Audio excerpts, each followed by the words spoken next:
Tahukah kamu, Riau menjadi lokasi beroperasinya beberapa perusahaan perkebunan dan kehutanan terbesar di Indonesia. Perusahaan-perusahaan ini bergerak di sektor kelapa sawit, karet, serta industri pulp dan paper, menjadikan Riau sebagai pusat kegiatan ekonomi yang strategis. Tak heran, infrastruktur di provinsi ini juga berkembang pesat.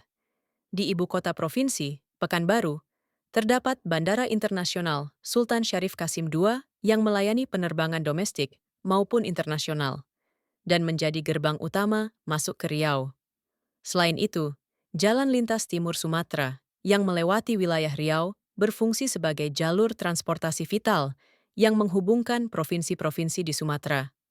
Jalan ini mendukung distribusi barang dan mobilitas masyarakat, serta memperkuat posisi Riau sebagai simpul penting dalam jaringan logistik dan ekonomi di wilayah barat Indonesia.